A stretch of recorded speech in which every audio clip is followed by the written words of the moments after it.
Toute l'actualité sociale, politique et parlementaire, c'est donc le 19h de Public Sénat. Voici les titres de ce mardi 12 octobre.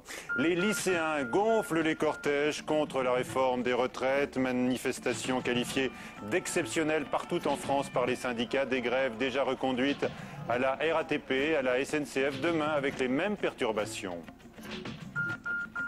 Le pouvoir doit faire preuve de responsabilité, prévient Martine Aubry qui met en garde contre les risques d'affrontement. François Fillon répète que la réforme ira jusqu'au bout. Chacun se renvoie donc la responsabilité de l'épreuve de force. Une autre réforme se dessine pour 2011, celle de la fiscalité. Nicolas Sarkozy l'a annoncé aux députés UMP qui appellent à supprimer le bouclier fiscal et l'impôt sur la fortune. Et puis, notez nos invités ce soir, Éric Aubin, chargé du dossier de la retraite à la CGT, et puis les sénateurs PS et UMP, Jean-Louis Carrère et Jean-Claude Carle. Participation en forte hausse donc des grévistes et des manifestants par rapport aux dernières journées d'action. 3,5 millions de personnes selon la CGT. La foule a grossi à Toulouse, Rennes, Strasbourg, Nantes, Lyon, à Marseille sur ces images. Toujours un écart de 1 à 10 entre les syndicats et la police, mais cette dernière note une participation en forte hausse. De nombreux lycées ont été bloqués ou perturbés aujourd'hui. C'était la crainte de l'exécutif qui défend par la voix de Raymond Soubi, le conseiller social de l'Élysée, une retraite d'abord faite pour les jeunes, mais ce n'est pas ainsi que l'entendent ceux qu'a croisé Flora Sauvage dans la manif parisienne. Des jeunes par milliers. Dans les cortèges, lycéens et étudiants sont venus en renfort, comme Mehdi, 22 ans, étudiant en archéologie. Je viens pas souvent en manif, il se trouve que la dernière où j'étais venu, c'était le CPE, j'étais au lycée à l'époque. Je suis engagé, mais c'est vrai que je bouge pas souvent. Je pense qu'aujourd'hui, c'est une date à ne pas rater. Pour la première fois depuis le début de la mobilisation contre la réforme des retraites, les jeunes sont descendus en masse dans les rues de la capitale, à l'image de Xavier en terminale ES. Cette réforme, elle touche les jeunes directement, parce qu'en rallongeant la durée de travail de cotisation, ça va être des postes en moins qui vont être attribués à la jeunesse.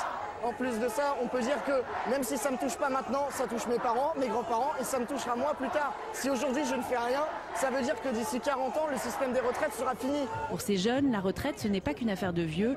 D'après le ministère de l'Éducation nationale, 209 lycées ont été perturbés et 90 ont été bloqués aujourd'hui. On a déjà eu un tournant dans la mobilisation jeudi dernier et là ça se concrétise. C'est vraiment, il y a aujourd'hui plus de près de 500 lycées qui sont bloqués dans toute la France à l'heure actuelle. Car aujourd'hui, si les jeunes sont dans la rue, c'est pour leur retraite, mais pas seulement. La politique qui est menée face à ce genre de mouvement me semble violente dans l'idée, c'est-à-dire qu'il y a du monde qui n'en peut plus. C'est pas uniquement la retraite, c'est pas uniquement... Je pense que c'est un ras-le-bol général. Un ras-le-bol général qui risque de prendre de l'ampleur samedi pour la prochaine journée de mobilisation.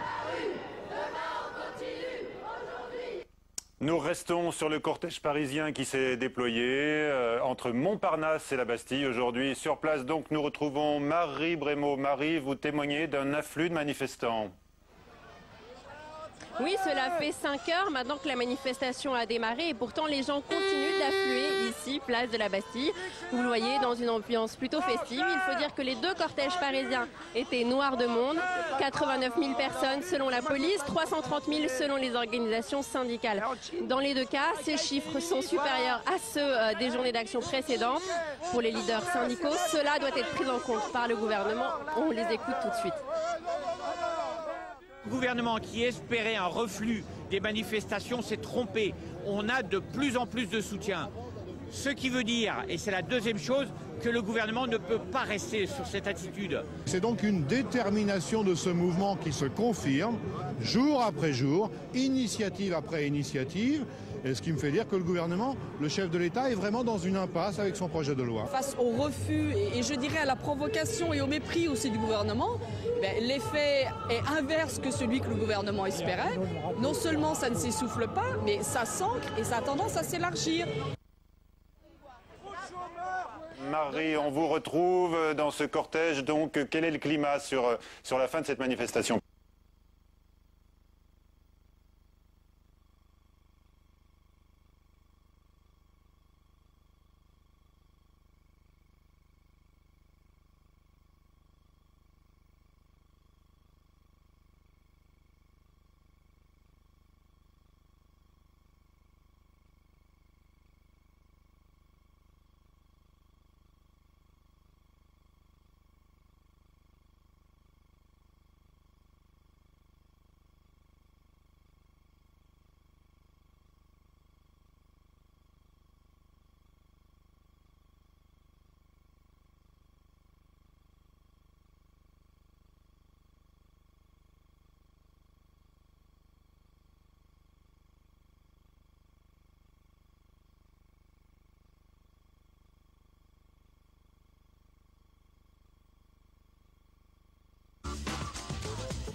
Voilà, nous reprenons l'antenne de cette édition du 19h perturbée par un problème technique à la régie finale. Donc nous allons poursuivre l'édition du 19h. Vous avez bien noté que l'information majeure de ce jour, c'est la réussite de cette nouvelle journée de mobilisation des syndicats qui ont reçu un renfort de poids aujourd'hui dans toutes les villes de France, donc des jeunes et des lycéens avec de nombreux lycées qui ont été bloqués aujourd'hui. Nos invités, Éric Aubin, responsable du dossier des retraites à la CGT, à vos côtés Jean-Luc Carrère, sénateur socialiste des Landes.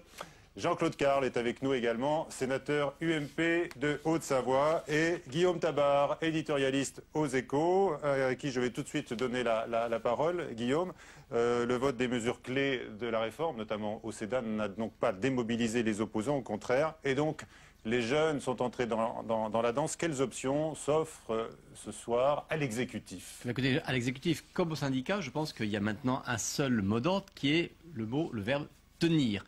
Tenir pour les syndicats d'une part parce qu'il s'agit maintenant de montrer jusqu'à l'adoption finale du texte que la mobilisation ne faiblit pas. Et cette fois-ci, tout le monde est entré dans la danse. Vous avez parlé des jeunes qui sont entrés dans les manifestations aujourd'hui. Le coup d'après, il n'y aura pas grand monde à rajouter dans les manifestations. Et du côté du gouvernement, il faut également tenir parce que là aussi, tout est sur la table. François Fillon l'a rappelé, il n'y aura pas d'autre concession que celle faite la semaine dernière lors de la discussion au Sénat. Alors on voit bien qu'on est dans un équilibre un peu délicat où tout peut se passer. On a vu ce soir des débuts de débordement, des chauffourées avec certains groupes de jeunes. C'est un jeu dangereux auquel jouent tous les acteurs de ce débat. En particulier à gauche. On voit la responsabilité, on va en débattre. Hein. À qui la responsabilité?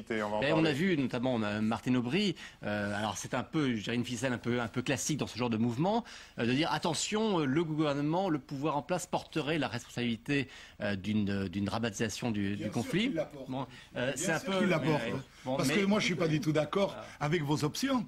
Il y a, mais bien sûr. Moi je dis, on reste pas carte sur table. On n'écoute pas le blocage de M. Fillon et du gouvernement. C'est justement le contraire. Pour moi, le maître mot, c'est négocier.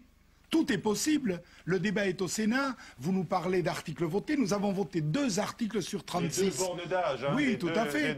Tout à fait, mais en droit, ils peuvent être immédiatement annulés et nous pouvons lancer une procédure de négociation avec les organisations syndicales. Il n'y a pas de problème. Que dites-vous de cette proposition de votre collègue socialiste face à cette situation ce soir? Écoutez, je dis ce que j'ai déjà dit. Nous sommes sereins, fermes et à l'écoute. Hier? Aujourd'hui comme hier? Aujourd'hui comme hier. Serein parce que je crois que dans un débat comme celui-ci, il faut garder cette sérénité, ferme, et nous l'avons montré sur le corpus de ce texte, que sont le départ légal et l'âge de départ sans décote, et ouvert. C'est vrai que nous sommes à l'écoute des gens qui expriment leurs inquiétudes, et en particulier des jeunes, car c'est rassurant pour un pays que les jeunes s'occupent de leur avenir. Ah bon. Donc, mais vous êtes l'un des rares de la majorité à tenir ce discours, hein, parce que tout le monde condamne l'instrumentalisation des jeunes. Ce sont les syndicats, plus d'ailleurs la gauche et une partie du Parti socialiste, selon François Fillon. C'est une autre chose, qu'ils soient instrumentalisés, j'en suis convaincu. Quand on n'obéit pas à l'UMP dans ce pays, on est instrumentalisé. Je l'ai vu dans mon département avec un incident à Bonneville, chacun le sait, cette lycéenne qui a été malheureusement gravement atteinte. Alors Éric Aubin, dites-nous d'abord si selon vous on entre ce soir dans une phase de radicalisation puisque des grèves reconduites sont déjà d'ailleurs votées notamment à la RATP et à la SNCF.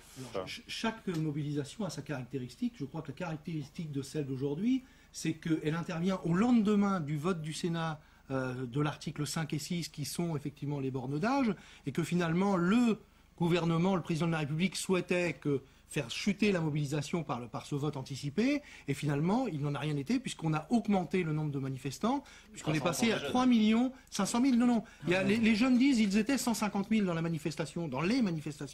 On est passé à 3 500 000. Donc le niveau de mobilisation a été largement élargi, y compris aux salariés, notamment du privé, puisqu'au niveau du public, on reste sur un même niveau de mobilisation. Et donc, une mobilisation qui s'est élargie et une opinion publique qui, je veux le rappeler ici, est de plus en plus favorable aux organisations syndicales, à la mobilisation, y compris 61% d'entre eux disent qu'ils sont pour une reconductibilité du mouvement. Jean-Claude Carle, qu'est-ce que vous répondez à cela? Parce qu'effectivement, à la CGT, on entend ce discours, également François Chéret qui dit que le gouvernement a perdu la bataille de l'opinion. Pourquoi? Je ne crois pas. J'ai dit que nous sommes à l'écoute, et nous sommes à l'écoute effectivement des millions de Français qui ont exprimé leur inquiétude. Mais nous sommes aussi à l'écoute des 40 ou 50 millions qui ne sont pas descendus dans la rue et qui, eux, attendent cette réforme qui est indispensable. C'est une réforme, d'abord, qui est mathématique. C'est une réforme, si vous le permettez, c'est une réforme mathématique. C'est une équation à 3 paramètres. A égale moins 5, B égale moins 5, C égale plus 10. Alors écoutez-moi bien. Nos amis sont à l'écoute. Ils sont à l'écoute, mais vous savez qui ils écoutent ?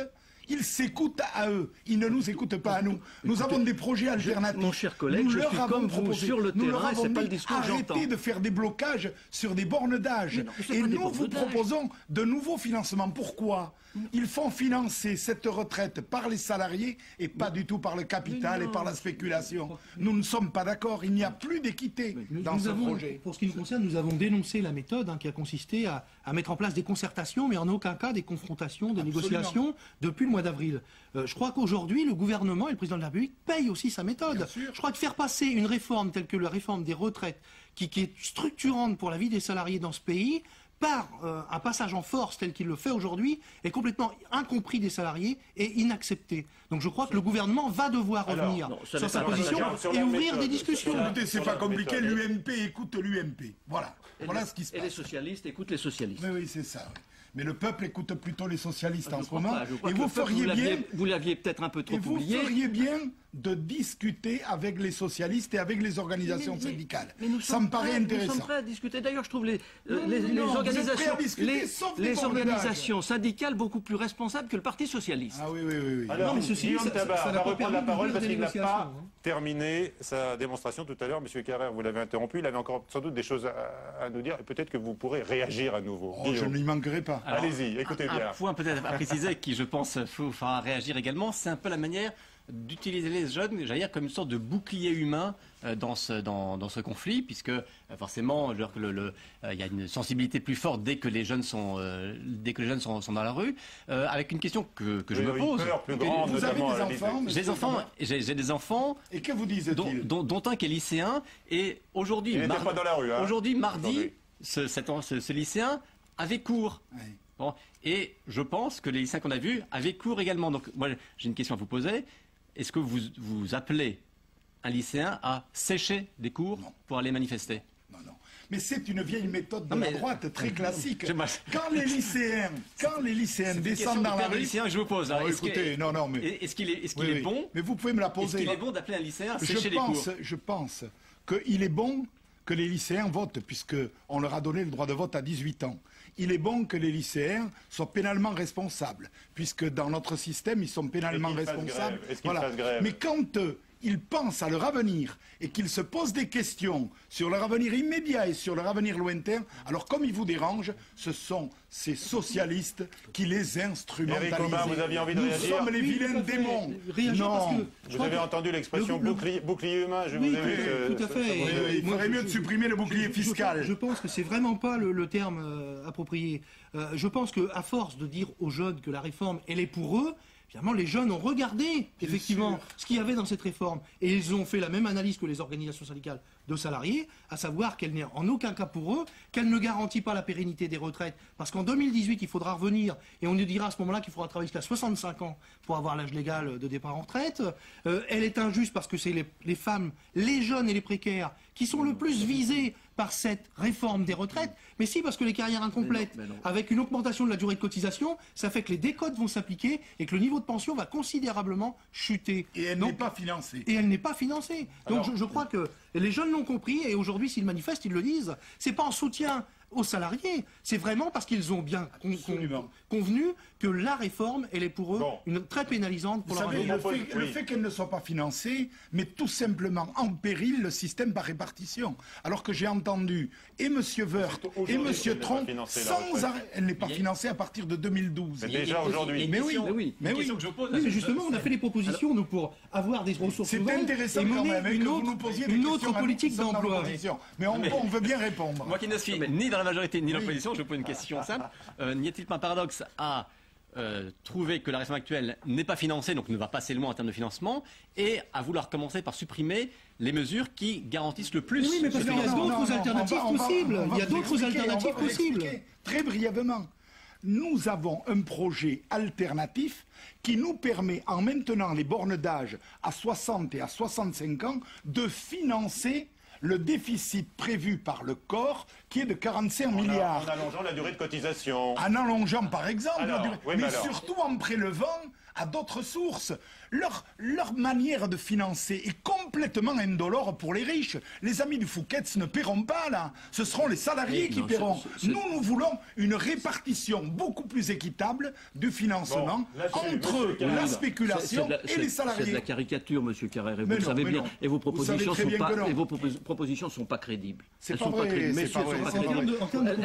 avez vu tout à l'heure le président Bell les faire et le ministre n'a pas répondu. On entend votre collègue de l'opposition évoquer le Fouquet's. Est-ce que le gouvernement souffre dans ce débat actuel où il est question de justice sociale, effectivement, eh bien de cet épisode-là et de l'affaire Bettencourt ou je ne sais quoi encore? Vous savez, c'est une réforme qui est difficile. Oui. Et le gouvernement, comme la majorité, souffre, mais je l'ai dit, nous serons fermes et nous tiendrons sur un certain nombre de choses que j'ai évoquées. Nous serons bien sûr ouverts sur d'autres. Et le Sénat l'a déjà montré, notamment pour les plus fragiles, pour les handicapés, pour la retraite des femmes.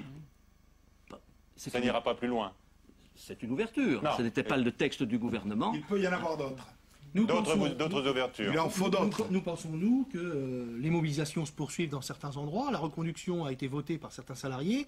Nous avons un appel à une mobilisation encore le 16 octobre unitaire. Les 8 organisations appellent. Je crois que les organisations de lycéens, d'ailleurs, et les étudiants appellent également à se mobiliser le 16. Je pense que le gouvernement fait une grave erreur d'appréciation de la situation. Je pense qu'il joue un jeu très dangereux. Et je crois qu'il sera contraint, à un moment donné, de revenir à la table des négociations et discuter. Se renvoie donc la responsabilité de la radicalisation, voire de la tension qui pourrait naître dans les jours qui viennent. Éric Aubin, les raffineries sont en grève massive. Est-ce que 11 sur 12, je crois. 11 sur 12, oui. Des grèves sont déjà reconduites. Est-ce que vous visez l'approvisionnement en carburant? Écoutez, si on doit aller jusque-là, effectivement, et si les salariés le décident, à un moment donné, quelle solution avons-nous? On nous refuse depuis le début des négociations, on refuse d'entendre les organisations syndicales sur l'ouverture qu'elles ont faite en termes de propositions, et aujourd'hui on nous dit il y a un blocage et c'est les syndicats qui sont responsables. Vous nous dites ce soir s'il faut, eh bien, on coupera les pompes à essence. Écoutez, si les salariés décident de bloquer effectivement et que ça dure, on risque d'avoir une pénurie effectivement de carburant. Mais dans un pays qui sort à peine de la crise, est-ce que c'est responsable? Si, mais je crois que la responsabilité... Chacun est face à ses responsabilités. Exactement, mais je crois que la responsabilité... Vous êtes face à vos responsabilités. Non, le gouvernement porte l'entière responsabilité de la situation du mouvement. Mais oui, à partir du moment où on nous refuse une discussion, on nous refuse des négociations, je crois que dans ce pays, on a un dialogue social qui est complètement à la remorque, à la ramasse. C'est le succès de la journée du jour qui vous pousse ce soir à hausser le ton? C'est surtout ce que nous disent les salariés dans les différentes assemblées générales qui se déroulent depuis ce soir. On a 3 500 000 salariés qui manifestent et on nous dit on ne bougera pas. Écoutez, M. Carrère veut exaucer, je vous propose d'écouter François Fillon et vous réagissez tous. Dans un instant, on écoute François Fillon. Donc c'était cet après-midi à l'Assemblée nationale, sa réaction à l'issue de cette journée. Nous écoutons, nous respectons les inquiétudes qui s'expriment, mais en même temps, je veux dire très solennellement, à cette heure, devant l'Assemblée nationale, nous sommes décidés à mener cette réforme à son terme. Nous sommes décidés à la mener à son terme d'abord parce que c'est une réforme qui est raisonnable. Nous sommes décidés à mener cette réforme à son terme parce que c'est une réforme juste qui comporte des avancées sociales que ceux qui crient sur ces bancs n'ont jamais eu le courage de mettre en œuvre. Nous avons écouté donc avec vous, M. Carrère, vous l'avez écouté, vous réagissez. J'ai envie de vous dire que le FMI, vous savez, est pratique pour l'UMP en ce moment, surtout quand on connaît son directeur général. Le FMI propose un relèvement de l'âge de départ à la retraite. Oui, mais vous voulez que je vous dise quoi? Que M. Strauss-Kahn n'est pas en cause? Parce que vous connaissez les règles de fonctionnement du FMI. Et vous savez que le directeur général du FMI, mais il ne peut absolument pas intervenir quand il est concerné par son pays d'origine. Donc tout ça, c'est gentil, c'est très parisien. Moi, en ce moment, je pense aux salariés. Vous voyez? Je pense à mes enfants et à mes petits-enfants. Et je me pose de graves problèmes pour leur avenir. Et je me dis que tout ce qu'avait fait notre pays au moment du Conseil de la Résistance est mis en mal par l'UMP et ce gouvernement. Et je pense que le président de la République, qui veut absolument une victoire idéologique pour passer le cap et aller à l'élection de 2012 est en train de tordre ce pays dans des proportions tellement inacceptables que les hommes et les femmes se lèvent et répondent à ce défi. Est-ce que vous pourrez, pensez-vous, capitaliser en 2012 sur votre engagement du jour? Écoutez, pour l'instant, l'objectif n'est pas de capitaliser. Non, moi, quand même. il n'est même pas de radicaliser, je vous le dis très sincèrement, il est d'ouvrir. Et donc, je dis simplement au gouvernement et à l'UMP, au Sénat, vous avez toute possibilité d'ouverture, d'écoute et de proposition. Allez-y. Je voudrais d'abord dire à M. Carrère que la gauche n'a pas le monopole du cœur et de la générosité. Que la ça, c'était Giscard. Non, oui, je sais. C'est une vieille histoire. Et que la droite n'est pas que des affreux comptables. Nous sommes très attachés à sauver ce mécanisme de retraite par répartition. On a été tous les deux vice-présidents de conseils régionaux. Mais moi, je n'ai jamais été élu avec les voix du Front National. Monsieur Carrère, si vous avez la gentillesse de me laisser parler, car je crois qu'il faut être calme et serein et que vous êtes un petit peu énervé. Non, non. Mais si. Nous sommes très attachés, je le répète, à sauver ce mécanisme par répartition qui est l'expression même de la solidarité nationale. Et que je crois que les réformes qui sont proposées sont des réformes qui sont, comme l'a dit le Premier ministre, qui sont indispensables, car il y a urgence, et qui sont justes. Alors, ça n'est pas un aboutissement. Je crois que la situation dans les années qui viennent va évoluer, que ça soit économique, social, et qu'il faudra peut-être un jour pour éviter la radicalisation, ouvrir la porte à une réforme plus systémique. Mais aujourd'hui, il y a urgence si on veut. C'est bloqué, vous voyez bien que c'est bloqué. C'est bloqué, et ça risque de l'être plus encore, en tous les cas dans l'économie du pays. Eric Aubin, vous confirmez effectivement qu'il peut y avoir demain des coupures d'essence. La CGT a été très claire, et les autres organisations aussi. Je crois que François Chirac a eu le même propos en disant que ce sont les salariés qui décideront de la suite du mouvement à donner. Donc effectivement, il se tient des AG depuis cet après-midi, il va s'en tenir demain, et dans certains endroits, on sait que d'ores et déjà, la reconduction a été votée. Nous avons aussi une mobilisation le 16 octobre, donc nous appelons les salariés à manifester. Mais je crois que ce qui est dramatique dans cette réforme, c'est que finalement, ça se fait sous la pression des marchés financiers et des agences de notation, et l'aspect social passe complètement à la trappe. Et ça, c'est un véritable problème. Deuxième problème, c'est que Nicolas Sarkozy, le président de la République, en a fait le marqueur de son quinquennat. Voilà. Et effectivement, aujourd'hui, il a beaucoup de difficultés parce qu'il a les salariés dans la rue et il ne sait pas comment il peut faire marche arrière aujourd'hui. Il faudra bouger.